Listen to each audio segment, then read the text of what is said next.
చెడ్డ తల్లిదండ్రుల కడుపున మంచి పిల్లలు పుడతారా? మంచి తల్లిదండ్రుల కడుపున చెడ్డ పిల్లలు పుట్టే అవకాశం ఉందా? తల్లిదండ్రులు ఇద్దరు మంచివాళ్ళు కాబట్టి మంచి వాళ్ళ కడుపున మంచి పిల్లలే పుడతారా? లేదు, తల్లిదండ్రులు ఇద్దరు చెడ్డోళ్ళు కాబట్టి ఆ చెడ్డ తల్లిదండ్రుల కడుపున చెడ్డ పిల్లలే పుడతారా? ఇది ఒక అద్భుతమైనటువంటి అంశం. చెడ్డ తల్లిదండ్రుల కడుపున చెడ్డ పిల్లలే పుడతారా అని అంటే పుట్టడానికి అవకాశం ఉంది కానీ చెడ్డ తల్లిదండ్రుల కడుపున చెడ్డ పిల్లలే పుడతారు కన్ఫర్మ్గా చెప్పడానికి అవకాశం లేదు. ఇది లేఖనాల నుంచే కాదు, 25 సంవత్సరాల నుంచి విశ్వాసుల కుటుంబాలను పరీక్షించిన కొద్దిపాటి అనుభవం కలిగిన దైవ సేవకుడిగా చెప్తున్న మాట. అట్ ద సేమ్ టైం నాన్న మంచి భక్తిపరుడు, అమ్మ మంచి ప్రార్థన పరురాలు, తల్లిదండ్రులు ఇద్దరు మంచి భక్తి కలిగిన వాళ్ళు కాబట్టి కన్ఫర్మ్గా పిల్లలు కూడా ఖచ్చితంగా మంచి భక్తి కలిగిన వారిగా ఉంటారు. ఉండటానికి అవకాశం ఉంది కానీ ఉంటారు అని కన్ఫర్మ్గా చెప్పడానికి దేవుని వాక్యం అంగీకరించదు. దానికంటే విశేషంగా కుటుంబాలలో వ్యక్తుల మీద కుటుంబ ప్రభావం కంటే సమాజ ప్రభావం చాలా అధికంగా ఉంటుంది కదా. మంచి తల్లిదండ్రుల కడుపున మంచి పిల్లలు పుట్టే అవకాశం ఉంది కానీ ఆ మంచి తల్లిదండ్రుల కడుపున చెడ్డ పిల్లలు కూడా ఎదిగినట్లుగా లేఖనాలలో ఆధారం చూస్తాం. గత ఆదివారం 3 సెషన్స్లో ఆహాజు అని ఓ చెడ్డ రాజు కూర్చు విన్నాం. కొంతమంది ఫోన్ చేసి ఏం చెప్పారు తెలుసా? అన్నయ్య, యోధా రాజుల్లో కూడా ఇంత చెడ్డ వ్యక్తులు ఉన్నారా? దైవము కాని వాటిని ఆరాధించి పురికొల్పేటట్లుగా 3rd సెషన్లో చెప్పాను.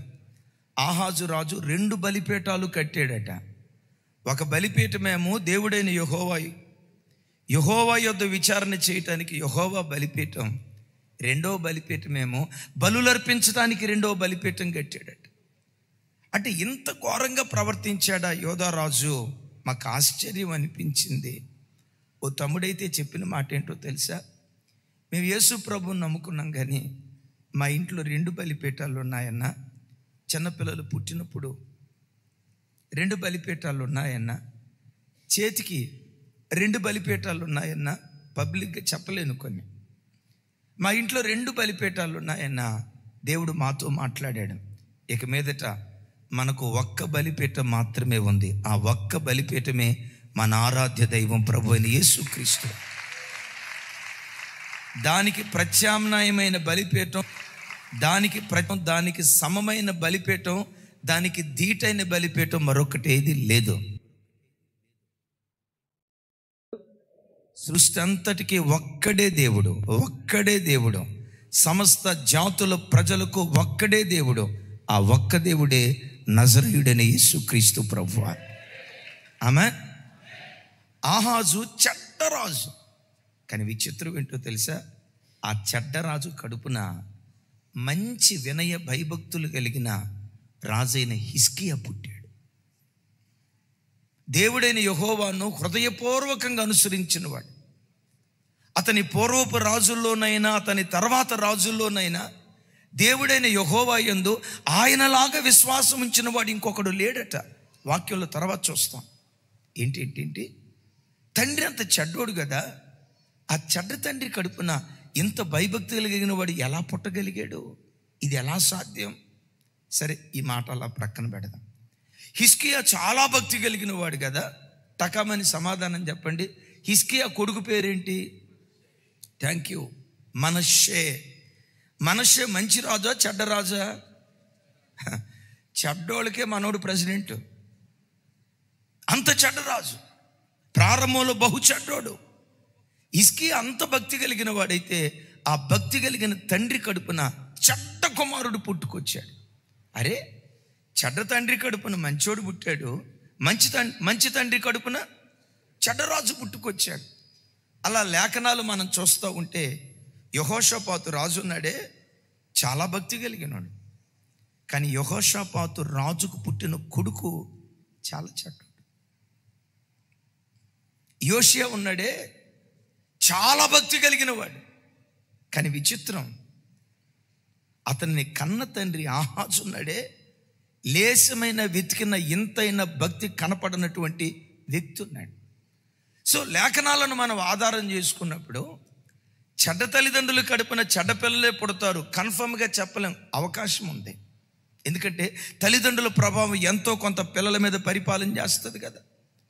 తల్లిదండ్రులు మంచివాళ్ళు అయితే, వేరు మంచిదైతే, వేరు పరిశుద్ధమైతే కొమ్మలు పరిశుద్ధములే అని లేఖనాల్లో రాయబడి ఉంది కదా. తల్లిదండ్రులు భక్తి కలిగిన వాళ్ళైతే పిల్లలు భక్తి కలిగిన వారిగా బ్రతకటానికి అవకాశం ఉంటుంది, కానీ కన్ఫర్మేషన్ లేదు. అయితే ఇప్పుడు నేను చెప్పే మాట, నువ్వు చెడ్డ తండ్రి కడుపును పుట్టినా, మంచి తండ్రి కడుపును పుట్టినా, చెడ్డ తల్లి కడుపును పుట్టినా, మంచి తల్లి కడుపును పుట్టినా, నీ మట్టుకు నీవు ఒక మంచి వ్యక్తిగా తీర్చిదిద్దబడాలంటే నీవు తీసుకునే నీ నిర్ణయమే నీ భవిష్యత్తును శాసిస్తుంది. ఆమె చెప్తాం గట్టిగా. ఒకసారి చూడండి, ఆహాజు చెడ్డరాజు కదా. ఈ చెడ్డరాజు కడుపున మంచి కొడుకు హిజ్కియా ఎలా పుట్టగలిగాడు చూడండి. ఆ మాట దాన్ని వివరించే ముందు యెషయా గ్రంథం 14వ అధ్యాయం, మీరెన్నడూ విన్నని వాక్యం. 14వ అధ్యాయం 28వ వచనం నాతో కలిసి చెప్పండి. రాజైన ఆహాజు మరణమైన సంవత్సరమున వచ్చిన దేవోక్తి, ఫిలిష్తియా నిన్ను కొట్టిన దండము తుత్తునీలుగా విరవబడినని అంతగా సంతోషించుకో.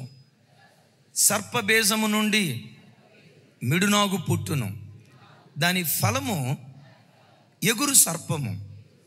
అప్పుడు అతిభేదలైన వారు భోజనము చేయుదురు, దరిద్రులు సురక్షితంగా పండుకొందురు. కరువు చేత నీ బేజమును చంపెదను, అది నీ శేషమును హతము చేయును. గుమ్మమా ప్రలాపింపుమి, పెద్దగా పట్టణమా అంగలార్పుమి. ఫిలిష్తియా నీవు బొత్తిగా కరిగిపోయి ఉన్నావు. ఉత్తర దిక్కు నుండి పొగ లేచుచున్న దినము వచ్చు వారి పటాలములలో వెనుక తీయువాడు ఒకడును లేడు. జనముల దూతకి ఇవ్వవలసిన ప్రత్యుత్తరం ఇదే: యెహోవా సియోనును స్థాపించి ఉన్నాడు, ఆయన జనులలో శ్రమనొందిన వారు దాన్ని ఆశ్రయింతురని చెప్పవలెను. యేసయ్యకు మహిమ కలుగును గాక. ప్రారంభపు వచనాలు చూపించుతాము. నా వైపు చూడండి. ఆహాజు మృతి పొందిన సంవత్సరమున ప్రత్యక్షమైన దేవోక్తి ఇదే. ఆహాజు కాలంలో ఫిలిష్తీయులు యోధా దేశం మీద దాడి చేసి ఆ దేశాన్ని బలహీనపరిచారు. ఎప్పుడైతే యోధా దేశం బలహీనమైపోయిందో ఫిలిష్తీ దేశం అతిశయపడుతుంది. ఇంతకాలం మా మీద దండం చేసినటువంటి యోధా రాజ్యం బలహీనమైపోయింది, మాకు తిరుగులేదు అని వాళ్ళు సంతోషిస్తూ ఉన్నారు. దేవుడు అంటాడు, ఫిలిష్తియా ఇంతకాలం నిన్ను ఏలుబడి చేసిన రాజదండం విరిగిపోయిందని సంతోషించుకో, అతిశయపడుకో. భవిష్యత్తు కాలంలో సర్పబేజం నుండి, ఈ మాట చూడండి 29, నా వైపు చూసి చెప్పండి. సర్పబేజము నుండి మిడునాగు పుట్టును, దాని ఫలము ఎగురు సర్పము. విన్నారా? దీన్ని హిబ్రూ భాషలో మనం చూస్తే తెలుగులో మిడునాగు అనే పదం వాడారు. అదే హిబ్రూ బైబిల్లో మనం గమనిస్తే మిడునాగు అనే చోట కింగ్ కోబ్రా కోడెనాగు బయలుదేరుతుంది. ఈ సర్పబీజాలన్నిటినీ నాశనం చేసి, ఓ ఫిలిష్తీ దేశమా నిన్ను తుత్తునీయులుగా నిన్ను చేస్తుంది. అసలు ఫిలిష్తీ అనే దేశం లేకుండా మంచు కరిగిపోయినట్లుగా నీ దేశం కరిగిపోతుంది. ఇవన్నీ ఎవరు చేస్తారో తెలుసా? సర్పబేజము నుండి మిడునాగును నేను పుట్టిస్తాను.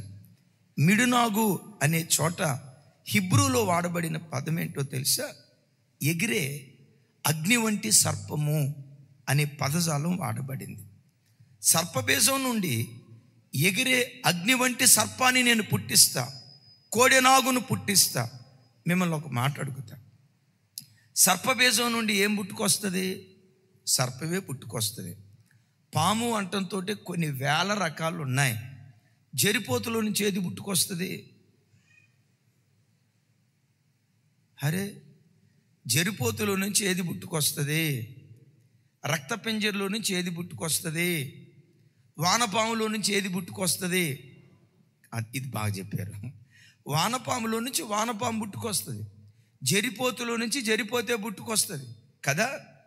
ఆహాజు సర్పం, ఆ సర్పబీజములో నుండి కోడెనాగు లాంటి హిజ్కియాను నేను పుట్టించబోతున్నాను. అతడి పాలనలో పేదలందరూ సురక్షితంగా ఉంటారు. అతడి పాలనలో అతి దరిద్రులు కూడా సురక్షితంగా బ్రతికేటట్లుగా నేను చేస్తా. దేవుడైన యెహోవా సింహాసనం యెరూషలేములో నేను స్థాపించడం ప్రారంభిస్తాను. ఎలాగో తెలుసా?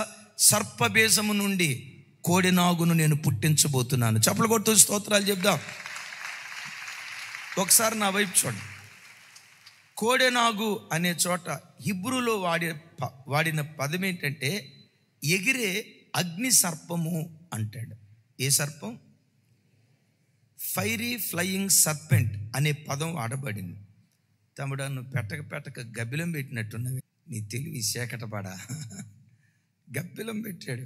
ఫైరీ అనే మాట కనపడింది కదా అక్కడ. ఇక మనోడు చూపించలే.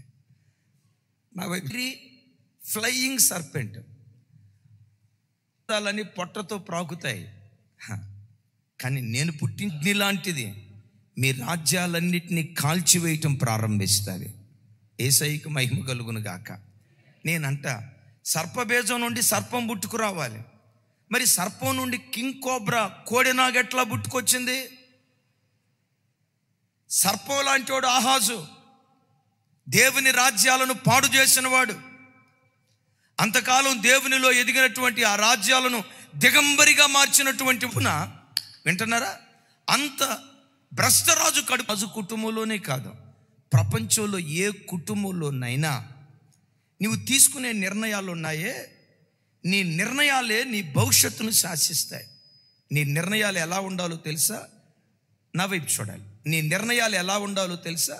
నీ నిర్ణయం డివైన్ డెసిషన్ అయితే నీ డెస్టినేషన్ అద్భుతంగా ఆశీర్వదించబడటానికి దేవుడు కృప చూపిస్తాడు. ఉన్నటువంటి హిజ్కియా తన చిన్న వయసులో తాను చేసుకున్న తీర్మానం, తన హృదయంలో పుట్టిన 2వ గ్రంథం 29వ అధ్యాయం 6వ వచనం నుంచి దేవుడైన యెహోవా దృష్టికి చెడు నడత నడిచి ఆయనను విసర్జించి ఆయన నివాస స్థలమునకు పెడముఖము పెట్టుకొని దాన్ని అలక్ష్యం చేశారు. మరియు వారు మంటపం యొక్క ద్వారములను మూసివేసి, ఆహాజే మూసేశాడని గత వారం విన్నాం. దేవాలయపు ద్వారాలు మూసేసేసాడు. ప్రజలు మందిరాలకు రాకుండా మందిరపు తలుపులే మూసేశాడు. రైట్. మంటపం యొక్క ద్వారములను మూసివేసి, దీపములను వార్పివేసి, పరిశుద్ధ స్థలమందు ఇశ్రాయేలీలు దేవునికి ధూపము వేయకయు దహన బలులు అర్పింపకయు ఉండిరి. అందుచేత యెహోవా యోధా వారి మీదను, స్వరమెత్తాలి, యెరూషలేము కాపురస్తుల మీదను కోపించి మీరు కన్నులారా చూచున్నట్లుగా వారిని ఆయన భీతికిని విస్మయమునకును నిందకును ఆస్పదముగా చేశాను. కాబట్టి మన తండ్రులు కత్తి చేత పడిరి, మన కుమారులను కుమార్తెలను భార్యలను చెరలోనికి కొనిపోబడిరి. అప్పుడు మన మీదనున్న పెద్దగా చెప్పండి. ఇప్పుడు మన మీదనున్న ఇశ్రాయేలీల దేవుడైన యెహోవా మహోగ్రత చల్లారునట్లు ఆయనతో మనము నిబంధన చేయవలెనని నా మనస్సులో అభిలాష పుట్టెను.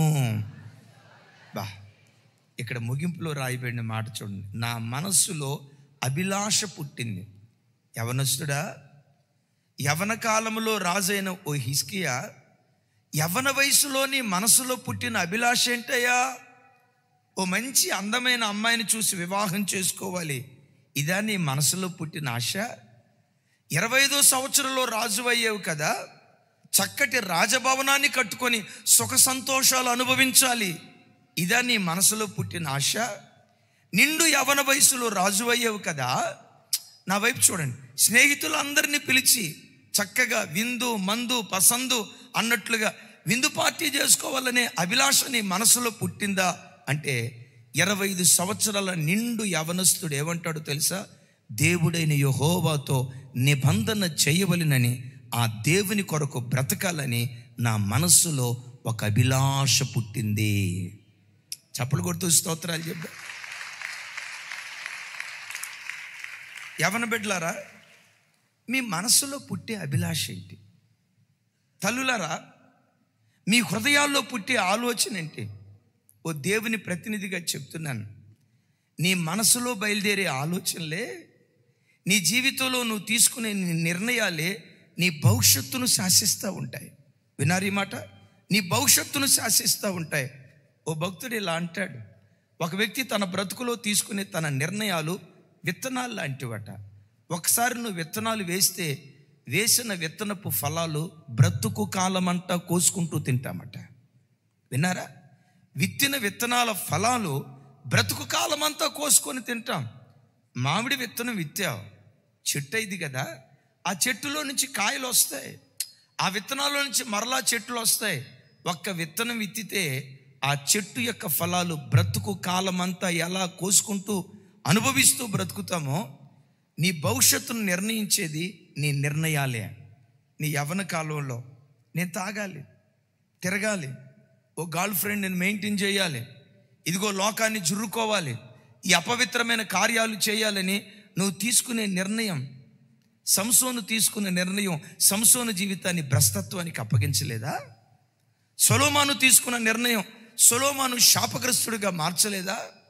యోసేపు నీ అన్నల్లో ఎవరికి దొరకని ధన్యకరమైన జీవితం నీకెందుకు దొరికిందయ్యా అంటాడు. అట్ ద ఏజ్ ఆఫ్ 17 సంవత్సరంలో నేను తీసుకున్న నిర్ణయం ఏంటో తెలుసా? చెడుతనము నాకు అంటకుండా, వింటున్నారా? చెడుతనం నాకు అంటకుండా ఓ పవిత్రమైన జీవితం దేవుని కొరకు బ్రతకాలి అని నేను నిర్ణయం తీసుకున్నా.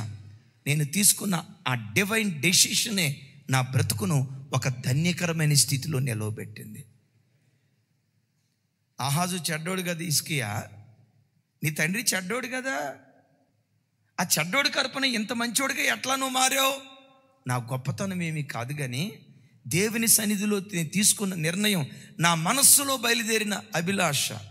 ఈరోజు ప్రపంచం ఎక్కడ చూసినా కొంచెం ఎరిగిన, వాక్యం ఎరిగిన ప్రతి భక్తి కలిగిన క్రైస్తవుడు అమెరికా దేశంలో జరిగిన సంఘటన గురించి మాట్లాడుకుంటున్నారు. చార్లీ గురించి. అద్భుతం. అమెరికా దేశం అంటంతో కొంతమంది అనే మాట, ఏది విచ్చలవిడితో కూడుకున్న దేశం అండి, భక్తి లేని దేశం అండి అని ప్రజలు అనుకుంటారు కదా. చార్లీ అనే వ్యక్తి 5వ తరగతి చదివే రోజుల్లో యేసుక్రీస్తును స్వరక్షకునిగా అంగీకరించి 5వ తరగతి చదివే రోజుల్లో దేవుని కొరకు బ్రతకాలని తీర్మానం చేసుకున్నాడట. ఏ వయసులో? 5వ తరగతి చదివే వయసు అంటే వయసు ఎంత ఉండొచ్చు? మన ప్రాంతాల్లోనైతే 10. నేను అనుకుంటా అది అమెరికా కాబట్టి మనకున్నట్లుగా యూకేజీ ఊకేజీ ఆ కేజీలు వాళ్ళకు ఉండవు నాకు తెలిసి. ఎందుకంటే చదువుల పేరిట అక్కడ దందా జరగదు, వ్యాపారం జరగదు. ఒకవేళ 5వ స్టాండర్డ్ అంటే 12వ సంవత్సరం అయి ఉండొచ్చు, 12వ సంవత్సరం అయి ఉండొచ్చు. నేనంట టీనేజ్లో అడుగు పెట్టేటప్పుడే, యవ్వన బిడ్డలారా వింటున్నారా? టీనేజ్లో అడుగు పెట్టేటప్పుడే ఒక నిర్ణయం తీసుకున్నాడు దేవుని కొరకు బ్రతకాలని. 12వ సంవత్సరంలో తాను తీసుకున్న నిర్ణయం 31వ సంవత్సరానికి వచ్చేసరికి ఆయన ప్రపంచ దేశాలకు ధృవతారగా మార్చింది. Praise the lord.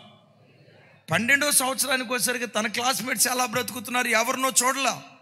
తన మనసులో బయలుదేరిన అభిలాష ఏంటి అంటే, నేను నా దేవుని కొరకు బ్రతకాలి, నా దేవుని మార్గంలో నడవాలి, నా దేవుని కొరకు జీవించాలి. మనస్సులో పుట్టిన ఆ అభిలాషే ఈరోజు ఒక అద్భుతమైన వ్యక్తిగా ఆ వ్యక్తిని తీర్చిదిద్దింది.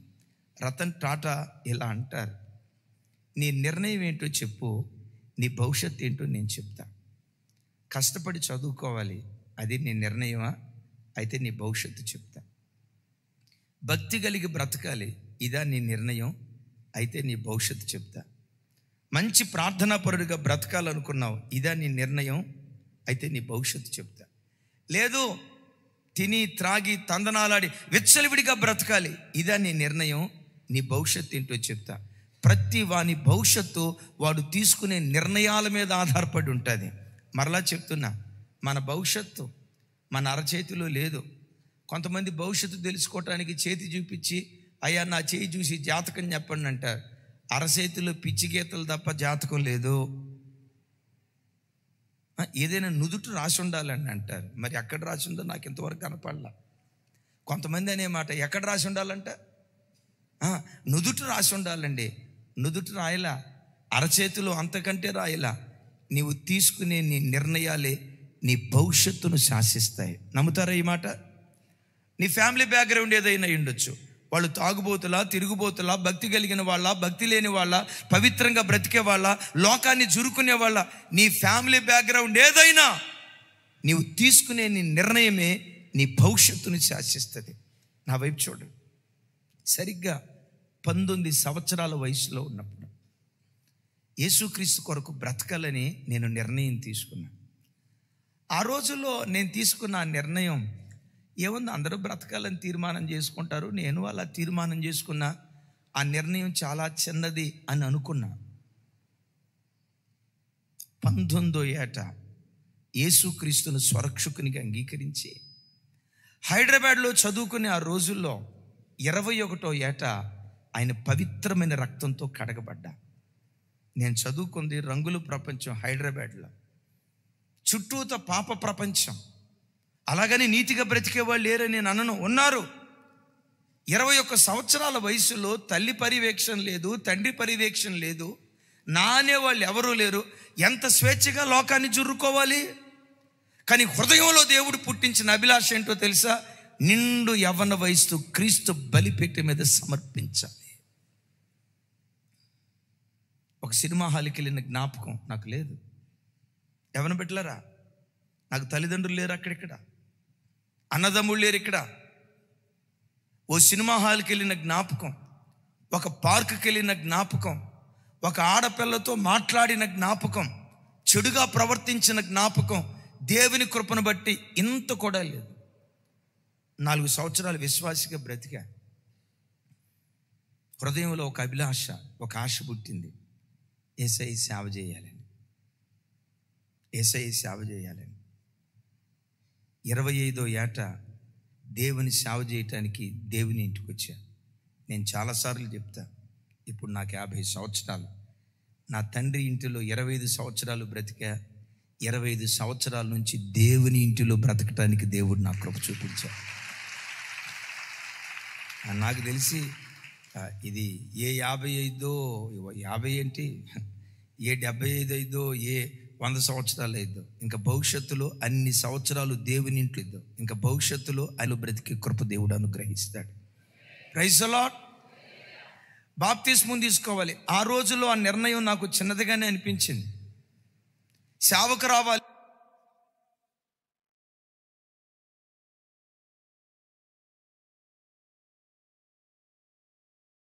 కారణంగా మార్చాడు. నా క్లాస్మేట్స్, నాతో పాటు చదువుకునేవాళ్ళు, భక్తిని విరిగా ఎంచిన వాళ్ళు ఉన్నారు. ఈడేంట్రా పిచ్చోడు, నా క్లాస్మేటే అన్నాడు, ఒరే బైబిల్ చదివినంతగా నువ్వు పుస్తకాలు కనుక చదివితే నేను అబద్ధం ఆడట్లేదు, బైబిల్ చదివినంతగా నువ్వు పుస్తకాలు చదివితే నువ్వే కలెక్టర్ అవుతావురా అన్నాడు. విజయవాడలో బిఎస్ఎన్ఎల్ ఆఫీసులో జేఈగా పనిచేస్తాడు రామారావు అని. ఈ పుస్తకాలు బైబిల్ చదివినట్లుగా నువ్వు పుస్తకాలే చదివితే ఏ కలెక్టర్ అవుతావురా, ఏంటి పిచ్చి భక్తి అన్నట్లుగా. ఒకసారి విజయవాడ మీటింగ్కి వెళ్తే అదే స్నేహితుడు ఏమన్నాడు తెలుసా? ఆ రోజు నువ్వు తీసుకున్న నిర్ణయం మాకు ఎగతాళిగా ఉంది, కానీ ఈరోజు ఆ నిర్ణయమే ప్రపంచ దేశాలకు దీవెన కారణంగా మార్చు. ఒకసారి చూడు, దేవుని సన్నిధికి వచ్చిన నీ బ్రతుకులో, నీ మనసులో కూడా ఎలాంటి శ్రేష్టమైన నిర్ణయాలు ఎందుకు పుట్టకూడదు? ఏముంది పాపలోకంలో? ఏముంది ఈ అపవిత్రపు లోకంలో? స్వల్పకాలపు అల్పకాలపు సుఖభోగాల దగ్గర నా భక్తిని నేను తాకట్టు పెడతానా? 5 నిమిషాల 10 నిమిషాల సుఖం కోసం నా భక్తిని తాకట్టు పెడతానా? ఈ అపవిత్రమైన సినిమా కొరకు నా భక్తి జీవితాన్ని తాకట్టు పెడతానా? ఒకే ఒక్క జీవితం, ఈ ఒక్క జీవితం దేవుని కొరకు నేను బ్రతకాలని ఆ దివ్యమైన నిర్ణయం తీసుకో. ఆ నిర్ణయమే నీ భవిష్యత్తును శాసిస్తుంది. తల్లి వేశ్య మిస్పాలో దేవుని సన్నిధికి వచ్చి దేవుని కొరకు బ్రతుకుతానని నిర్ణయం తీసుకున్నాడు. ఆ నిర్ణయమే యెఫ్తాను న్యాయాధిపతిగా మార్చింది. ఆ నిర్ణయమే వేశ్యల వంశావళిలో పవిత్రురాలైన కన్యక పుట్టుకు రావటానికి దేవుడు కృప చూపించాడు. ఈ కడవరి కాలంలో సంగమా గమనించండి, సర్పబీజము నుండి కోడెనాగులను పుట్టించాలి దేవుని ప్రణాళిక ఇది. సహజంగా సర్పాలన్నీ ప్రాగుతూ ఉంటాయి, అవి భూ సంబంధమైనవి. నిన్ను ఎలాంటి సర్పంగా చూడాలనుకున్నాడు తెలుసా? భూమితో సంబంధం లేకుండా ఆత్మలో ఎగిరే అగ్ని లాంటి సర్పంగా నిన్ను నన్ను మార్చాలని దేవుడు కోరుకున్నాడు. చప్పలు కొడుతూ స్తోత్రాలు చెప్దాం. మరలా ఇంకో మాట చెప్తాను. తల్లిదండ్రులు చెడ్డోళ్ళు అయితే చెడ్డవాళ్ళ తండ్రుల కడుపున పిల్లలు కూడా చెడ్డోళ్ళే పుడతారా? నో. వాళ్ళు చెడ్డవాళ్ళైనా నీ నిర్ణయం మంచిదైతే, నీ తీర్మానం మంచిదైతే, నీ మనస్సులో బయలుదేరే అభిలాష యోగ్యమైనదైతే సర్పబీజము నుండి కోడెనాగును పుట్టిస్తాడు. వాస్తవంగా ఈ ప్రవచనం మన ఆరాధ్య దైవం ప్రభు అయిన యేసు క్రీస్తు వారిని గురించి చెప్పబడినటువంటి ప్రవచనం. ఓ రకంగా యోధా జాతి, అందరినీ అనలేం, సర్పబీజం. తామారు యోధాతో సొంత మామతో, రాహాబు, రూతు, దావీదు, బత్షెబ ఏంటి సంతానం? సర్పబీజం.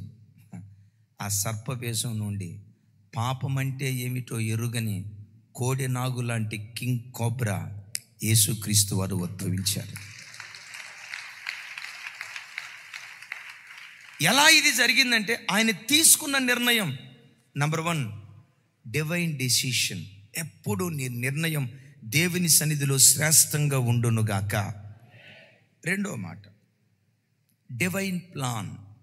Divine plan.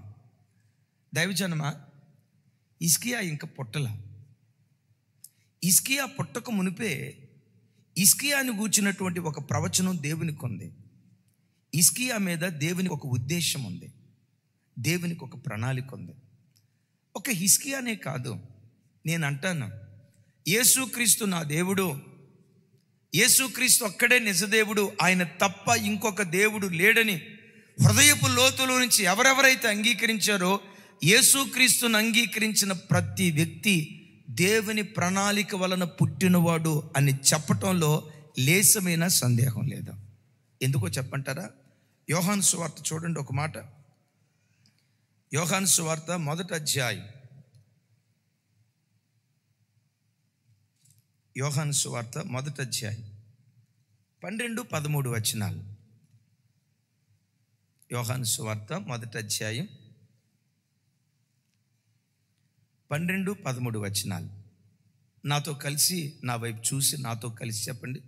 తనను ఎందరూ అంగీకరించిరో వారికి అందరికీ, అనగా తన నామమందు విశ్వాసం ఉంచిన వారికి దేవుని పిల్లలగుటకు ఆయన అధికారము అనుగ్రహించెను. వారు దేవుని వలన పుట్టిన వారే గాని రక్తము వలనైనను, శరీరేచ్ఛల వలనైనను, మానుషికేచ్ఛల వలనైనను పుట్టిన వారు కారు. చప్పలు కొడుతూ గట్టిగా దేవునికి స్తోత్రాలు చెప్దాం. దైవజనమా, ఒకసారి ఈ మాట లోతు చూడండి.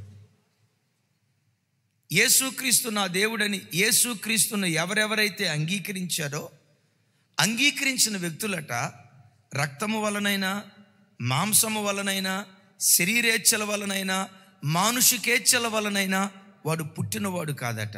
మరి ఎవరి వలన పుట్టినవాడు? దేవుని వలన పుట్టినవాడు. ఎవరయ్యా దేవుని వలన పుట్టినవాడు? యేసుక్రీస్తును ఎవరైతే దేవుడిగా అంగీకరించారో వారందరూ దేవుని వలన పుట్టినవారట. ఒకసారి చూడండి, మీలో ఎంతమంది యేసుక్రీస్తు దేవుడిని అంగీకరించారు? చేతులు ఎత్తండి. అంగీకరించబట్టే కదా ఇక్కడికి వచ్చింది. కదా. దీని అర్థం ఏంటో తెలుసా? నీవు అంగీకరించావంటే తల్లి నీవెవరివో తెలుసా? ఒక కారణ జన్మురాలివి. నీ జన్మ వెనుక ఒక కారణం ఉంది.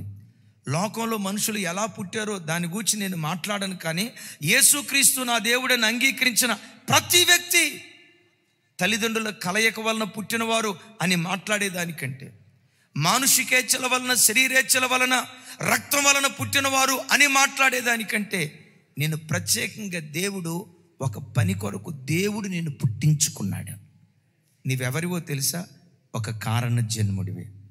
ఈ భూమి మీద దేవుని కొరకు నువ్వు చేయాల్సిన కార్యాలు కొన్ని ఉన్నాయి. ఆయన పని కొరకు నిన్ను నన్ను దేవుడు లోకానికి పుట్టించాడు. చప్పలు కొడుతూ స్తోత్రాలు చెప్దాం, గట్టిగా చెప్దాం హల్లెలూయా. కొన్నిసార్లు నీ బ్రతుకులు నువ్వు అనుకోవచ్చు, నన్ను ఎందుకు దేవుడు పుట్టించాడు, నాలాంటి దాన్ని దేవుడు ఎందుకు పుట్టించాడు, నేను భూమి భారం అయిపోతా, నాలాంటి వాడిని ఎందుకు పుట్టించాడు అని ఎప్పుడైనా ఒకవేళ మనసులో అనుకుంటున్నావేమో. యేసుక్రీస్తు నామం పేరిట చెప్తున్నాను, ఆయనను దేవునిగా అంగీకరించిన ఏ వ్యక్తి అయినా శరీరేచ్ఛల వలన పుట్టినవాడు కాదు, మానుషికేచ్ఛల వలన పుట్టినవాడు కాదు, రక్తం వలన పుట్టినవాడు కాదు. మరి దేని వలన పుట్టినవాడు? దేవుని వలన, దేవుని చిత్త ప్రకారం దేవుడు ఒక కారణ జన్ముడిగా ఆ వ్యక్తులను లోకానికి పంపించాడు. ఆమేన్. ఒకసారి చేయి పైకెత్తుదామా? నేను కారణ జన్మురాలినయ్యా, నేను కారణ జన్ముడినయ్యా, ఒక కారణం చొప్పున నన్ను పంపించారు. నీ చిత్తం జరిగించే కృప నాకు దయచేయి. ఆయన చిత్తం చేసేవారిగా దేవుడు మనల్ని ఆశీర్వదించునుగాక. కొన్నిసార్లు ఈ మాటలు వినేటప్పుడు మనకి ఎట్లా అనిపిస్తాయంటే, నేను కారణ జన్మున్నా, ఇక కాక నేనే కావాలి అని నువ్వు కృంగ తీసుకుంటావు. 10వ తరగతి చదివేటప్పుడు అదే ఫేర్వెల్ పార్టీ అంటారు కదా, ఫేర్వెల్ పార్టీ జరిగేటప్పుడు మా క్లాస్ టీచర్ శివరాజ్ మాస్టర్ అని ఆయన చెప్తా ఎప్పుడు గాంభీర్యంగా ఉండేవాడు, కానీ ఆ రోజు మాత్రం ఏడుస్తూ మాట్లాడాడు. అసలు ఆయన అంటే టెర్రర్. ఒకసారి నన్ను కొట్టాడు, వీపు మీద కాంగ్రెస్ పార్టీ గుర్తుపడింది, కాంగ్రెస్ పార్టీ గుర్తుపడింది. అంత గాంభీర్యంగా ఉండే మనిషి ఎందుకో ఆ రోజు ఏడుస్తున్నాడు. కళ్ళెమటే కొంచెం వాళ్ళ నీళ్లు పెట్టుకుంటా కొంచెం దగ్ధ హృదయంతో మోగబోయిన స్వరంతో ఆయన మాట్లాడుతున్నాడు. పిల్లారా, మరలా మిమ్మల్ని మేము చూడలేము. ఇలా ప్రతి సంవత్సరం ఇన్ని సంవత్సరాలు మా దగ్గర చదువుకొని మీరు మాకు దూరం అయిపోతున్నారు. తల్లిదండ్రులకు పిల్లలు దూరం అయితే ఎంత బాధ ఉంటుందో, మా స్టూడెంట్స్ మాకు దూరం అయితే అంత బాధ ఉంటుంది అని చెప్తా ఈరోజు మా కళ్ళ ముందు మీరు చిన్నపిల్లలుగా కనపడుతున్నారు. ఏమో మీరు పెరిగి పెద్దోళ్ళు అయిన తర్వాత మీలో కొంతమంది డాక్టర్లు అవుతారు, కొంతమంది ఇంజనీర్లు అవుతారు, మరి కొంతమంది ప్రపంచాన్ని తలకిందులు చేసే గొప్ప గొప్ప వ్యక్తులు, మహానుభావులు అవుతారు. ఈరోజు చిన్నోళ్ళే కానీ రేపు భవిష్యత్తులో ప్రపంచాన్ని శాసించే వ్యక్తులుగా దేవుడు మిమ్మల్ని మారుస్తాడు. ఆమెను మీరు అన్నారు, ఆమెనని మీరు అన్నారు, మేమల్లా. కోతోళ్ళు కదా, ఒక్కొక్కడు ఎట్లా గీళ్ళుకుంటారే, మనం డాక్టర్లు అవుతామంటారు చూడాయని మాటలు, మనం ఇంజనీర్లు అవుతామంటారు చూడాలి. ప్రపంచాన్ని తలకింద మన ఊరు తలకిందులు చేస్తే చాలు. ఆ క్లాస్ రూమ్లో నుండే డాక్టర్లు అయిన వాళ్ళు ఉన్నారు, ఆ క్లాస్ రూమ్లో నుండే ఇంజనీర్లు అయిన వాళ్ళు ఉన్నారు, ఆ క్లాస్ రూమ్లో నుండే ప్రపంచ దేశాలకు వెళ్ళిన వాళ్ళు ఉన్నారు. అదే క్లాస్ రూమ్లో నుండి ప్రపంచానికి దేవుని వాక్యాన్ని అందించే ఒక దైవ సేవకుడిగా ఈ దీనుని దేవుడు ఎన్నుకోవటానికి దేవుడు కృప చూపించాడు. నన్ను ప్రక్కన పెట్టండి చెల్లి, నువ్వు ఒక కారణ జన్మురాలివి, నువ్వు ఒక కారణ జన్ముడివి. ఒక కారణం చొప్పున దేవుడు నిన్ను పంపించాడు, అనవసరంగా పంపించలేదు. ఎందుకు పంపించాడు చెప్పమంటారా? సర్పబీజాలన్నిటినీ అంతము చేసే కోడినాగులు కావాలి దేవుని పిల్లలో. కింగ్ కోబ్రా, సర్పబీజాలన్నిటినీ నాశనం చేసే అగ్ని వంటి ఎగిరే సర్పాలుగా మారి దేవుని రాజ్యాన్ని స్థాపించే వ్యక్తులుగా దేవుని కొరకు మనం బ్రతకాలి. యేసయ్యకు మహిమ కలుగునుగాక. కొన్నిసార్లు సైతానుగాడు అంటాడు నీ దగ్గరకు వచ్చి, బ్రదరు అది ఎవరు కూర్చోలే, నేను కూర్చి కాదులే, మన భాషలో చెప్తాను, ఆ పదం వాడకూడదు కానీ నీకంత సీను. ఏ సీను? మా క్లాస్మేట్ ఒక ఆయన ఉండేవాడు, తాళ్ళూరు సీన్ అని. ఆ సీన్ కాదు, మిమ్మల్ని కూర్చి మీరు అనుకుంటారు నాకంత సీన్ లేదులే. నేనంట నీకంత సీన్ లేదేమో కానీ, నీలో అంత శక్తి లేదేమో కానీ, నీవు ఆరాధించే దేవుడు, నిన్ను పుట్టించిన దేవుడు, నిన్ను కోరుకున్న దేవుడు, నీ కొరకు తన పవిత్రమైన రక్తాన్ని చిందించి తన వాడిగా నిన్ను మార్చుకున్న దేవుడు నీ బ్రతుకులో ఎంత అద్భుతం చేయటానికైనా ఆయన శక్తివంతుడై ఉన్నాడు. ఆయన అద్భుతకరుడై ఉన్నాడు. దైవజనుడైన పౌలు తిమోతితో మాట్లాడుతూ ఇలా అంటాడు. చూడండి ఆ మాట. తిమోతిలకు రాసిన పత్రిక 1వ అధ్యాయం 18వ వచనం. అందరూ చూడాలి, అందరు త్వరగా. తిమోతిలకు రాసిన మొదటి పత్రిక 1వ అధ్యాయం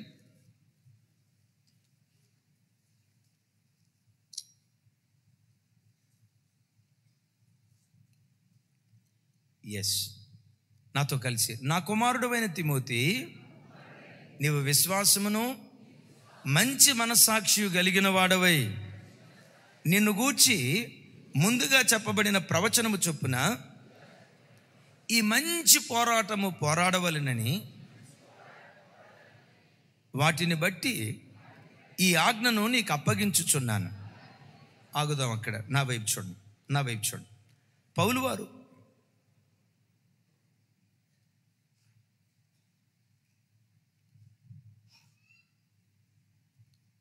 చిన్న స్టార్టింగ్కి వెళ్ళాం. పౌలు వారు తిమోతి గురించి మాట్లాడుతూ అంటాడు, నా కుమారుడు అయిన తిమోతి, నువ్వు విశ్వాసము మంచి మనస్సాక్షి కలిగిన వాడిగా బ్రతుకు. ఎందుకో తెలుసా? నిన్ను గూర్చి చెప్పబడిన ప్రవచనం నెరవేర్చబడినట్లుగా. ఏంటంటే తిమోతి సేవకు రాకమునిపే, సేవకు వచ్చే తొలిడి దినాల్లో ఒక ప్రవచనం చెప్పబడిందట. చెప్పబడిన ప్రవచనం నీ బ్రతుకులో నెరవేర్చబడినట్లుగా నువ్వు విశ్వాసము మంచి మనస్సాక్షి కలిగిన వాడిగా బ్రతుకు. విశ్వాసాన్ని వదిలిపెట్టొద్దు.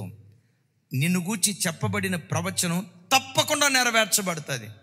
తిమోతి, ఇంతకు నిన్ను గూర్చి చెప్పబడిన ప్రవచనం ఏంటి? పౌలా, తిమోతి గూర్చి ప్రవచనం చెప్పారన్నావు కదా నువ్వు సేవకు తెచ్చుకునేటప్పుడు, ఏ ప్రవచనం చెప్పబడిందయ్యా అని అంటే పౌలు వారు ఏమంటాడో తెలుసా? ఈ చిన్నవాడైన తిమోతి గూర్చి చెప్పబడిన ప్రవచనం ఏంటంటే, పౌలనే నేను ఒక బలమైన సేవ చేస్తున్నాను కదా, నా కాలం ముగిసిన తర్వాత నా వాక్యం ద్వారా పట్టబడిన ఈ తిమోతి భవిష్యత్ కాలంలో నాకంటే శక్తివంతుడిగా దేవుని పరిచర్య చేయబోతున్నాడు. నాకంటే శక్తివంతుడిగా దేవుని పరిచర్య చేస్తాడని తిమోతిని గూర్చి చెప్పబడిన ప్రవచనం.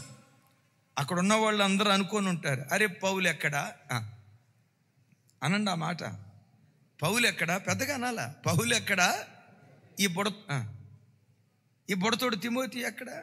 తిమోతి అంట పౌలు అంత సేవ చేస్తాడంట. అరే పౌలు ఎక్కడ? తిమోతి ఎక్కడ? బుడతోడు. పౌలు దగ్గర వానమాలు నేర్చుకున్నవాడు. పౌలు అంటే మామూలు ఆయన గమాలియోలు పాదాల దగ్గర ధర్మశాస్త్రం నేర్చుకున్నవాడు. అలాంటి వ్యక్తి అలా సేవ చేశాడంటే రైట్. ఈ తిమోతి ఏం చేస్తాడు అని అందరూ అనుకున్నారు. తిమోతి కూడా కాస్త పిరికి మనిషే, కొంచెం భయస్తుడే. తిమోతి, భయపడకు, విశ్వాసం గలవాడవై మంచి మనస్సాక్షి కలిగిన వాడివై పోరాడు. నిన్ను గూర్చి చెప్పబడిన ప్రవచనం తప్పకుండా నెరవేరుస్తాడు. దైవజనురాలు సేవకు వచ్చినప్పుడు ఆ సంవత్సరం సేవకురాలకు దేవుడిచ్చిన వాగ్దానం ఏంటో తెలుసా? నా సహోదరి, నీవు వేవేలకు తల్లి వగుదువుగాక. మీరు ఆమెనన్నారు. నేనా అని మనుషులం కదా అనుకుంటాం. మాటిచ్చినవాడు నమ్మదగినవాడు. చెల్లి, నమ్ము, నువ్వు ఒక కారణ జన్మురాలి. విశ్వాసం కలిగి ఉండు. ఒక ప్రత్యేకమైన ఆలోచన చొప్పున దేవుడు నన్ను ఈ లోకానికి పంపించాడు. Again and again. రక్త మాంసముల వలన నేను పుట్టినవాడిని కాదు, శరీరేచ్ఛల వలన పుట్టినవాడిని కాదు, మానుషికేచ్ఛల వలన పుట్టినవాడిని కాదు. నా దేవుడే ఒక కారణ జన్ముడుగా నన్ను పుట్టించి ఒక ప్రత్యేకమైన పని కొరకు నన్ను పంపించాడు. ఆయన సంకల్పం నీ మీద దేవుడు నెరవేర్చునుగాక. ఈ హిజ్కియా దేవుని పట్ల ఎంత విశ్వాసం కలిగిన వాడు. దేవుని ప్రణాళిక, డివైన్ ప్లాన్ తన బ్రతుకులో నెరవేర్చబడినట్లుగా ఎంత విశ్వాసం కలిగినోడో ఓ మాట చెప్తాను. చూడండి ఆ మాట. రాజుల 2వ గ్రంథం 18వ అధ్యాయం 5వ వచనం నుంచి 7వ వచనం వరకు. రాజుల 2వ గ్రంథం, నాతో కలిసి చెప్పండి.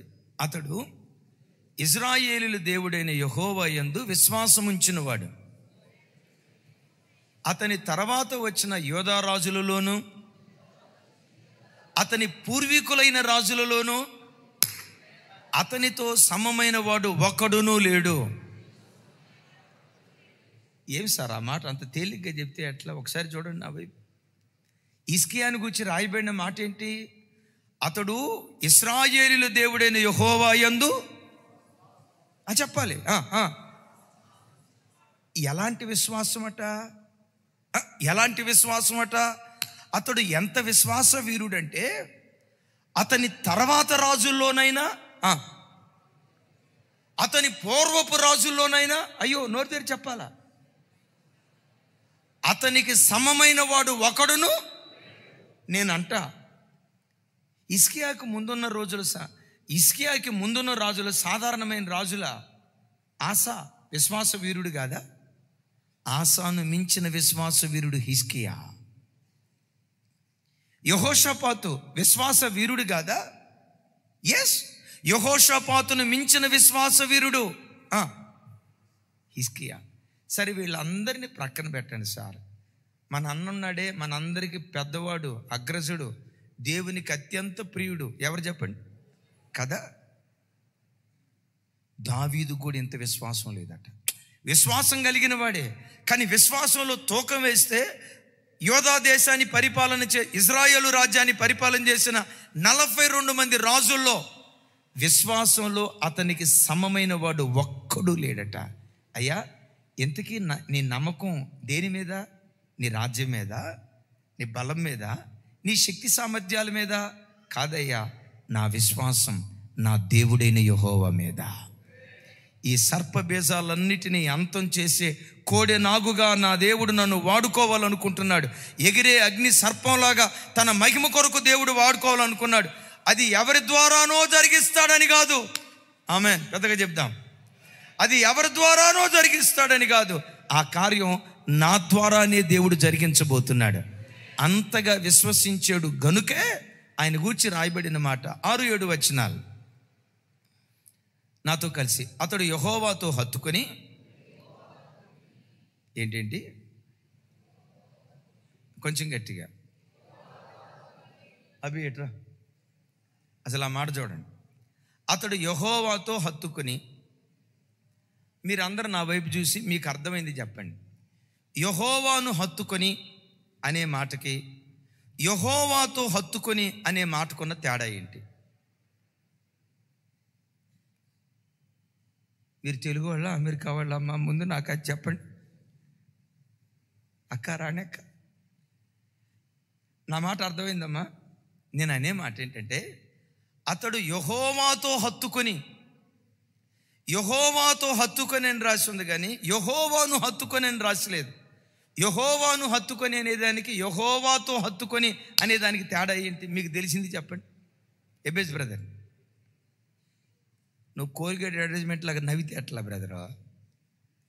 యెహోవాతో హత్తుకొని, యెహోవాను హత్తుకోవటం అంటే నువ్వు చేతులు కట్టుకుని అయినా నువ్వు అట్లాగే. ఇది యెహోవాను హత్తుకోవటం. యెహోవాతో హత్తుకోవటం అంటే ఏంటో తెలుసా? ఆయన నేను ఒకరినొకరును హత్తుకొని బ్రతకటమే యెహోవాతో హత్తుకొని బ్రతకటం. గమనించండి. ఆయన అటు తిరిగి నువ్వు హత్తుకుంటే హత్తుకోరా, నీ మీద నాకు ఏ ప్రేమ లేదని నేను ఇట్లా అన్నాను అనుకో, ఉపయోగం ఏముంది? నేను ఇట్లా అన్నప్పుడు ఆయన కూడా నా వైపు చూసి, రే వినండి, నేనంటే నువ్వు ఎంత ఇష్టపడుతున్నావు, నువ్వంటే కూడా నాకు అంతే ఇష్టం. యెహోవాతో హత్తుకుని బ్రతికాడు. దేవుని హత్తుకునే విషయంలో అతనికి సమమైన వాడు ఎవ్వడూ లేడు. అలాంటి గొప్ప కృప దేవుడు మన ఒక్కొక్కరికి దయచేయును గాక. 7వ వచనం, అలా హత్తుకొని బ్రతికాడు గనుక కావున యెహోవా అతనికి తోడుగా ఉండెను, తాను వెళ్ళిన చోటల్లా అతడు జయము పొందెను. ఆ తర్వాత రాసి ఉంటుంది, అతడు అషూరు రాజునకు సేవ చేయకుండా అతని మీద, పెద్దగా చెప్పాలా, అషూరు రాజు అంటే ఒక్కొక్కడికి సింహ స్వప్నం. ఆ అషూరు రాజు కూడా సింహ స్వప్నంగా మారిపోయిన గొప్ప రాజు. ఎందుకో తెలుసా? దేవుడైన యెహోవా మీద అంత విశ్వాసం ఉంచాడు. ఏంటయ్యా నీ విశ్వాసం? నా విశ్వాసం ఒక్కటే సార్, సర్ప బీజాలన్నిటినీ నాశనం చేసే కోడె నాగుగా నా దేవుడు నన్ను వాడుకోవాలని కోరుకుంటున్నాడు. నమ్ముతారా?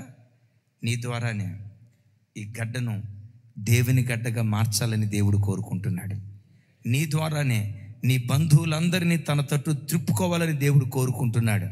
నిన్నే ప్రజల మధ్యలో వేడుకగా నిలవబెట్టి దేవుని నమ్ముకున్న పిల్లలు ఎలా ఆశీర్వదించబడతారో నిన్ను చూయించి, దేవుని నమ్ముకున్న బిడ్డలు ఎంత పవిత్రంగా బ్రతుకుతారో లోకానికి చూయించి, నీ ద్వారా లోకాన్ని తన వైపుకు త్రిప్పుకోవాలని కోరుకుంటున్నాడు.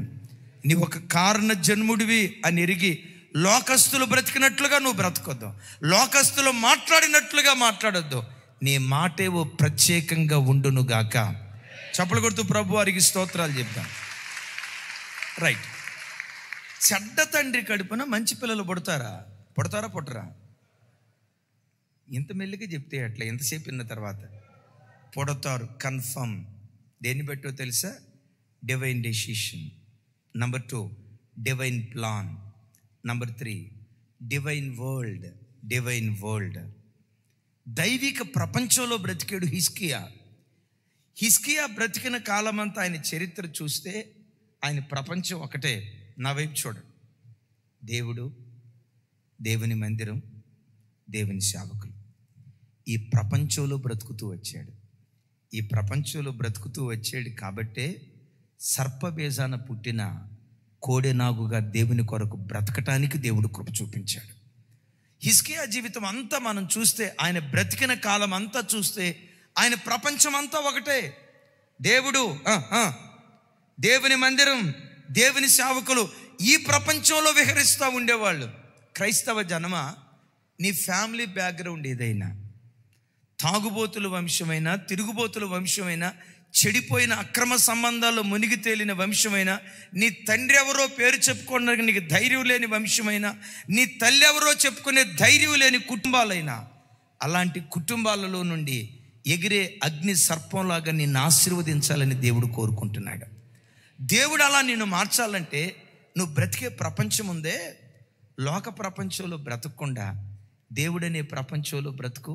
నీ బ్యాక్గ్రౌండ్ ఏదైనా నువ్వు శ్రేష్టమైన దానిగా మారటానికి దేవుడు కృప చూపిస్తాడు. దేవుని మందిరం అనే ప్రపంచంలో బ్రతుకు, దైవ సేవకులనే ప్రపంచంలో బ్రతుకు. ఈ ప్రపంచమే ఒక గొప్ప ఆధ్యాత్మిక వ్యక్తిగా నేను తీర్చిదిద్దునుగాక. ఈ విషయంలో జార్జ్ అని చెప్పిన ఒక సాక్ష్యం అసలు నా మనసును గెలుచుకుంది. జార్జ్ అని సేవకు వచ్చిన తర్వాత ఒకరోజు యూత్ రిట్రీట్లో సాక్ష్యం చెప్తే నాలో ఒకప్పుడు లోకం ఉండేది. యేసుప్రభుని నమ్ముకున్నాను, ఎంతో కొంత క్రైస్తవ కుటుంబమే, కానీ దేవునికి నాకు అంత సన్నిహిత సంబంధం ఉండేది కాదు. ఓ రకంగా చెప్పాలంటే లోకానికి బాగా దగ్గర అయ్యేవాడిని. ఒకానొక సందర్భంలో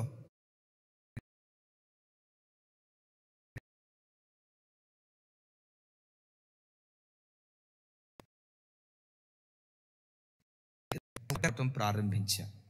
దేవునికి, దేవుని మందిరానికి, ప్రత్యేకంగా దేవుని పరిచర్యకు ఎప్పుడైతే నేను దగ్గరగా వచ్చానో నాకు తెలియకుండానే లోకం నాకు దూరం అయిపోయిందయ్యా.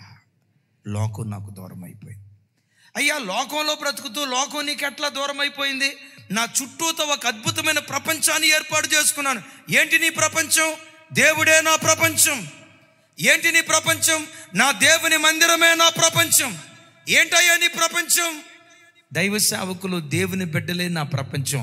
ఈ ప్రపంచంలో, ఆధ్యాత్మిక ప్రపంచంలో విహరించటాన్ని బట్టి లోకం మరిచిపోయేటట్లుగా దేవుడు చేశాడయ్యా. బిడ్డలారా, నా వైపు చూడండి.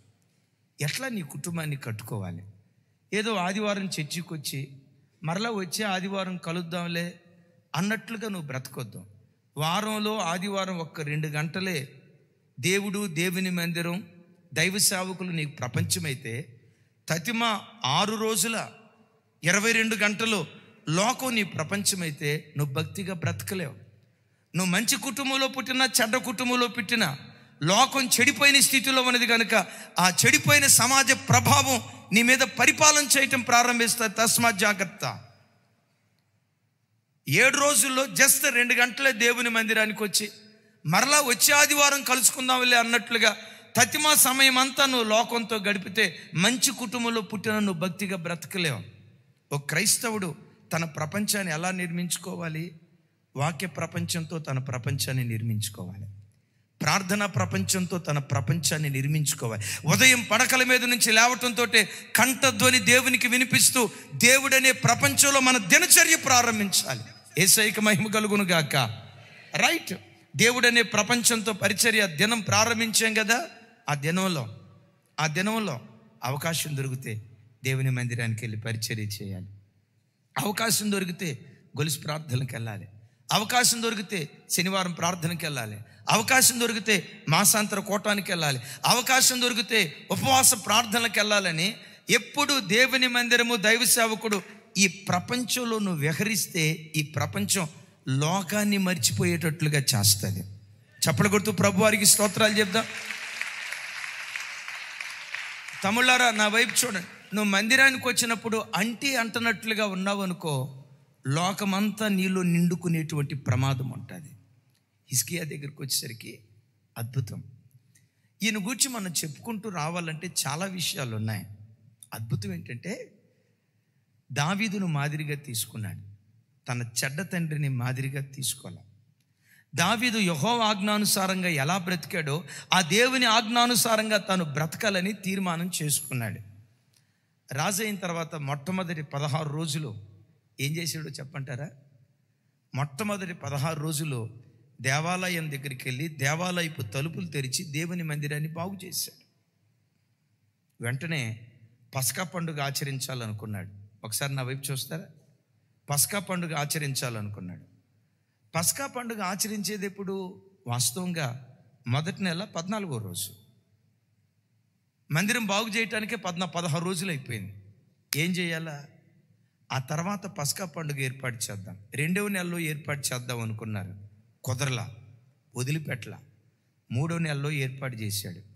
7 రోజుల పాటు పులియని రొట్టెల పండుగ, పస్కా పండుగ. 7 రోజులు అయిన తర్వాత హిజ్కియా ఏమన్నాడు తెలుసా? 7 రోజులతో ముగించాలంటే నాకు మనసు రాట్లా, ఇంకో 7 రోజులు పెడదాం. పులియని రొట్టెల పండుగ, పస్కా పండుగ ఇంకొక 7 రోజులు పెడదామని బైబిల్ అంతటిలో పస్కా పండుగ కానీ పులియని రొట్టెల పండుగ కానీ 7 రోజులే ఆచరించారు. హిజ్కియా కాలంలో 14 రోజులు ఆచరించారు. బైబిల్లో రాయబడిన మాట ఏంటో తెలుసా? యెహోషువ కాలం మొదలుకొని సొలొమోను కాలం వరకు గత కాలాలలో ఎప్పుడు పస్కా పండుగ ఇంత ఘనంగా ఆచరించబడలేదట. ఆమేన్ చెప్పండి. ఏ ప్రపంచంలో బ్రతికాడు? ఒకసారి నా వైపు చూడండి, చాలా లోతైన మాట చెప్తా. ఇశ్రాయేలీలు అరణ్య ప్రయాణంలో ఉన్నప్పుడు అక్కడక్కడ ప్రత్యక్ష గుడారం వేసేవాళ్ళు కదా. ఇక్కడ ప్రత్యక్ష గుడారం వేస్తే ఇశ్రాయేలీలు వారి వారి గుడారాలు అక్కడొకళ్ళు, ఇక్కడొకళ్ళు, అక్కడొకళ్ళు అట్లా గుడారాలు వేసుకోవాలా. అద్భుతం తెలుసా? అరణ్య ప్రయాణంలో ఇశ్రాయేలీలు గుడారాలు ఎక్కడ వేసుకున్నారో తెలుసా? మందిరం చుట్టూత వేసుకున్నారు. ఎదురు 3 గోత్రాలు, వెనక 3 గోత్రాలు, ఇటుపక్క 3 గోత్రాలు, ఇటుపక్క 3 గోత్రాలు. మొత్తం ఎన్ని గోత్రాలు? ఈ 12 గోత్రాల వారు వారి గృహాలు, వారి గుడారాలు ఎక్కడ కట్టుకున్నారు? దేవుని మందిరం చుట్టూతో కట్టుకున్నారు.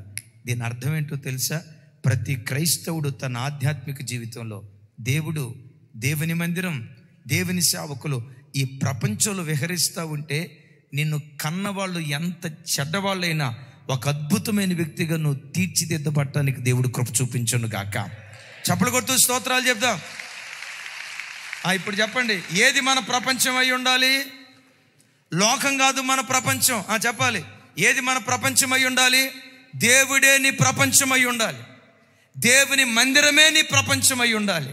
దైవ సేవకులే నీ ప్రపంచం అయి ఉండాలి. ఈ ప్రపంచంలో విహరించు. లోకం ఎంత కూడా నీలో ప్రవేశించకుండా దేవుడు కృప చూపించును గాక. ఒక గొప్ప భక్తుడు పాట రాశాడు. నీవు లేని లోకాన, చెప్పాలి, నీవు లేని లోకాన నేనుండలేనయ్యా, నా సర్వం నా ప్రాణం నీవేనయ్యా. ఒక అద్భుతమైన పాట రాశాడు. ఆ గొప్ప దైవజనులు ఒకసారి ఇక్కడికి వచ్చారు. ఆ అన్నతో మాట్లాడతా, అన్న మీరు రాసిన పాట చాలా, ప్రతిదీ చాలా బాగుంటాయి. కానీ ఆ పాటలో ఈ పదం అంటే నాకు భలే ఇష్టం అన్నా. నీవు లేని ప్రపంచంలో నేను ఉండలేనయ్యా, నా ప్రేమ ప్రపంచం నీవేనయ్యా. ఆ పదం హృదయాన్ని కదిలించిందన్నా అని చెప్తే ఆ అన్న నవ్వుతో నాతో ఏమన్నాడు తెలుసా? అన్నవు అసలు ఆ పాట రాసేటప్పుడు నా మనసులో ఉన్న భావన ఏంటో తెలుసా? ఒకవేళ నేను పరలోకానికి వెళ్ళినప్పుడు పరలోకంలో యేసు ప్రభు నాకు పరలోకంలో కనపడకపోతే యేసు ప్రభు లేని పరలోకం నాకు వద్దన్నా అన్నాడు. ఒక మాట, ఆయన తీవ్రత చూడండి. నీవు లేని లోకాన నేను ఉండలేనయ్యా, నా ప్రేమ ప్రపంచం నీవేనయ్యా అనే మాట రాశారే. ఆ మాట భలే ఉందన్న. అంటే ఆయన అన్న మాట ఏంటో తెలుసా? ఆయన ఎక్కడుంటాడో నేను అక్కడ ఉంటానన్నా. అదే నా ప్రపంచం, యేసయ్యే నా ప్రపంచం. నా ఊహ ఎలాంటిదంటే, నేను పరలోకానికి వెళ్ళిన తర్వాత యేసయ్యే పరలోకంలో సింహాసనాసీనుడు అయి ఉంటాడు. నా ఆలోచన ఎలా అంటే, ఒకవేళ పరలోకంలో యేసు ప్రభు కనపడకపోతే, ఒకవేళ యేసు ప్రభు లేని పరలోకం నాకు వద్దన్నా, నా ప్రపంచం ఆయనే అయ్యుండు. దేవుని మందిరాన్ని ప్రపంచంగా చేసుకో. దేవుని మందిరంలో పరిచర్య చేయటానికి అవకాశం ఎప్పుడు వస్తుందా ఎదురు చూస్తూ ఉండు. దైవ సేవకులను నీ ప్రపంచంగా చేసుకో. ఒక నిప్పు కణంలాగా దేవుని కొరకు బ్రతకటానికి దేవుడు కృప చూపిస్తాడు. Number 1 divine decision. Number 2 divine plan. Number 3 divine world. మరొకసారి చెప్పండి. హిజ్కియా 25 సంవత్సరాలు యవనస్తుడు యాజకుల దగ్గరికి వచ్చి, లేవీల దగ్గరికి వచ్చి బైబిల్లో రాయబడిన మాట ఏంటో తెలుసా? లేవీలతో ప్రీతిగా మాట్లాడాడట. ఒకసారి చెప్పండి కొంచెం గట్టిగా. ఎవరితో? లేవీలతో ప్రీతిగా మాట్లాడాడట. వాళ్ళతో మాట్లాడేటప్పుడు ఇంకొక మాట అంటాడు. ఆ మాట చదివి నేను చివరి అంశానికి వెళ్తాను. చూడండి ఆ మాట.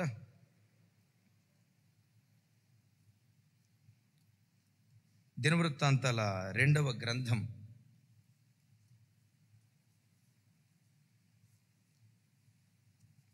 2వ గ్రంథం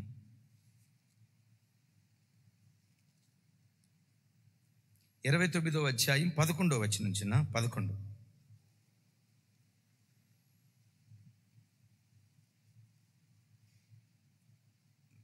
11వ వచనం. నా కుమారులారా, తనకు పరిచారకులయ్యుండి ధూపము వేయుచుండుటకును, తన సన్నిధిని నిలుచుటకును, తనకు పరిచర్య చేయుటకును యెహోవా మిమ్మును ఏర్పరచుకొనెను గనుక మీరు అశ్రద్ధ చేయకుడి. ఒక్కసారి నా వైపు చూడండి రా తల్లి. ఈయన వయసు ఎంత అని చెప్పినప్పుడు అక్షరాల 25 సంవత్సరాలు. మందిరంలో యాజకత్వం చేసే యాజకుల వయసు ఎంత ఉంటుంది అంటే 30+. 30 సంవత్సరాలు పైబడిన వాళ్ళు. 30 సంవత్సరాలు పైబడిన యాజకుల దగ్గరికి వచ్చి 25 సంవత్సరాల వయసు కలిగిన యవనస్తుడు ఏమంటున్నాడు చెప్పండి? అరే చెప్పాలరా నాయన అన్నా. ఈయనేమన్నా ఎంట్రుకలు తెల్లబడిన ఆయన, ఏమో 70 సంవత్సరాల వయసు కలిగిన ఆయన, నిండు యవనస్తుడు 30 సంవత్సరాల వయసులో ఉన్న యాజకుల దగ్గరికి వచ్చి నా కుమారులారా అంటాడు. ఈ భక్తుడికి దైవ సేవకులంటే ఎంత ప్రత్యక్షత ఉందో తెలుసా? ఓ తండ్రి తన కొడుకుని ఎలా చూసుకుంటాడో దైవ సేవకులను అలా చూసుకునే గొప్ప మనసు ఉంది. ఓ తండ్రి తన కొడుకుల్ని ఎలా చూసుకుంటాడో, నా కుమారులారా అంత ఘనంగా ఎంచే మనసు ఉంది. నా ప్రభు పిల్లలారా, ఈ ప్రపంచంలో తాను పెరిగాడు గనుక చెడ్డ కుటుంబంలో పెట్టిన లోకం ఇంత కూడా తనలోకి రాకుండా నిష్ఠాగరిష్ఠుడిగా బ్రతకటానికి దేవుడు కృప చూపించాడు. అమ్మా నా వైపు చూడండి రా తల్లి. ఎప్పుడు అవకాశం దొరికినా మందిరానికి పరిగెత్తుకుంటారండి. మీ పిల్లల్ని పరిచర్యకు పంపించండి. ఎవరిని బిడ్డలారా, కోచి చేష్టలు చేయకుండా, కోతోళ్ళతో తిరగకుండా, పోకిరి చేష్టలు చేయకుండా ఎప్పుడు అవకాశం దొరికిన మందిరానికి రండి. అన్నా మందిరంలో ఏదైనా పని ఉంటే నాకు అప్పగించండి అన్నా, ఎడిటింగ్ పనా, కంప్యూటర్ పనా, వాల్ పోస్టర్లు అంటించే పనా, దేవుని పనిలో నన్ను వాడుకోండి. ఈ ప్రపంచంలో పెరగండి. లోక ప్రపంచం నీలో జొరబడకుండా దేవుడు కృప చూపిస్తాడు. యేసయ్యకు మహిమ కలుగును గాక. ఎందుకో తెలుసా, బైబిల్లో ఒక చోట రాసింది, వేశ్యతో కలుసుకునేవాడు వేశ్యతో ఏక శరీరమై ఉంటాడు. అదే సమయంలో దేవునిని కలుసుకునేవాడు దేవునితో ఏకాత్మై ఉంటాడు. పదే పదే నువ్వు దేవుని కలుసుకుంటే, పదే పదే దేవుని మందిరానికి వస్తే, పదే పదే వాక్యంతో సహవాసం చేస్తే, ప్రభువును కొలుసుకునేవాడు ఆయనతో ఏకాత్మై ఉన్నాడు. పదే పదే దేవుని కలుసుకునే కృప మనందరికీ దేవుడు అనుగ్రహించునుగాక. ఆఖరి మాట, అర నిమిషం, ఆఖరి మాట కొద్ది క్షణాల్లో చెప్పి ముగిస్తాను. డివైన్ క్యారెక్టర్ లేక డివైన్ పవర్. ఈలో ఉన్న గొప్ప గుణం ఏంటంటే, సర్పబీజాలను నాశనం చేసే కోడినాగుగా తనను పుట్టించాడు. నిజమే, ఆ ప్రవచనం నెరవేర్చబడినట్లుగా ఈ యవనస్తుని ఆయుధం ప్రార్థన, ప్రార్థన, ప్రార్థన. అషూరు రాజు ఈ దేశాన్ని పట్టుకోవటానికి వచ్చాడు. పట్టుకోవటానికి వచ్చే ముందు ఉత్తరం పంపించాడు. ఒరే పిచ్చోడా హిజ్కియా, నాకు దేవుడు ఉన్నాడని అంటావేమో, ఏం సపరేట్గా నీకు ఒక్కడికే దేవుడు ఉన్నాడా? అందరికీ దేవుళ్ళు లేరా? నీ దేవుడు ఏదో అనుకున్నట్లుగా అనుకుంటున్నావు. ఫిలిస్తీన్లకి దేవుళ్ళు ఉన్నారు, వాళ్ళ దేవుడు వాళ్ళని కాపాడలా. అమాలేకీలకు దేవుడు ఉన్నాడు, వాళ్ళ దేవుడు వాళ్ళని కాపాడలా. మోయాబీలకి దేవుడు ఉన్నాడు, వాళ్ళ దేవుడు వాళ్ళని కాపాడలా. వారి దేవీ దేవతలు వాళ్ళని ఎలా కాపాడలేకపోయారో నీ దేవుడు కూడా నిన్ను కాపాడలేడు. తిరుగుబాటు చేసావా, నీ మలాన్ని నీ చేత తినిపిస్తా, నీ మూత్రాన్ని నీ చేత తాగిస్తా. ఉత్తరం రాసి పంపించాడు. ఏమి లేదు, ఆ ఉత్తరాన్ని తీసుకొచ్చాడు, దేవుని మందిరానికి వచ్చాడు. ఆ ఉత్తరాన్ని దేవుని సన్నిధిలో పరిచాడు. ఏమని ప్రార్థన చేస్తాడో తెలుసా? ఫిలిస్తీ దేవీ దేవతలు వాళ్ళని కాపాడలా. నిజమే, ఎందుకు అది నేను ఓపెన్గా చెప్పలేను. అవి జీవం లేనివి, అవి రాళ్ళు, అవి బొమ్మలు. మేము ఆరాధించే నీవు జీవము కలిగిన మేము ఆరాధించే నీవు జీవము కలిగిన దేవుడవయ్యా. నువ్వు కళ్ళుండి చూస్తావు, చెవులుండి వింటావు, నోరుండి మాట్లాడతావు. నిశ్చయముగా వారి వంటి వాడివి కాదయ్యా, నువ్వు జీవం కలిగిన వాడివి. ఒక చిన్న ప్రార్థన చేశాడు. దేవుడేమంటాడు తెలుసా? హిజ్కియా, ఆడు రంకెలేయటం నేను చూసా, వాడి కేకలు నా చెవుల్లో చచ్చాయి, వాడి ముక్కుకు గాలం తగిలించి, పశువులకు గాలం తగిలిస్తారు చూసారా, ఆడి ముక్కుకు గాలం తగిలించి నీ పాదాల దగ్గర పడేస్తా, జాగ్రత్త. నువ్వు కత్తి పట్టుకోవాల్సిన పని లేదు, ఖడ్గం పట్టుకోవాల్సిన పని లేదు. అక్కడ బైబిల్లో ఒక స్థలంలో రాసి ఉంటుంది, నరునిది కాని ఖడ్గము వలన అశూరీయులను నేను సంహరిస్తా.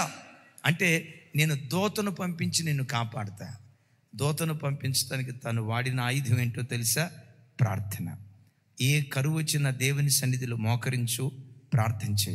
మరణకరమైన వ్యాధి వచ్చింది, చస్తావు అన్నాడు. అలాంటి స్థితిలో కూడా మోకరించి ప్రార్థన చేశాడు. ఆ ప్రార్థన మరణాన్ని జీవంగా మార్చింది. మరణ శాసనాన్ని కొట్టివేసి 15 సంవత్సరాల ఆయుష్ను అనుగ్రహించింది. అద్భుతం తెలుసా? తన తండ్రి కాలంలో దేశం దిగంబరైతే కొడుకు కాలంలో దేశం ఆభరణ భూషితురాలుగా మార్చబడటానికి దేవుడు కృప చూపించాడు. నా చేతులెత్తి దీవిస్తున్నా చెల్లి, అమ్మా నా మాటినరా, నా చేతులెత్తి దీవిస్తున్నా.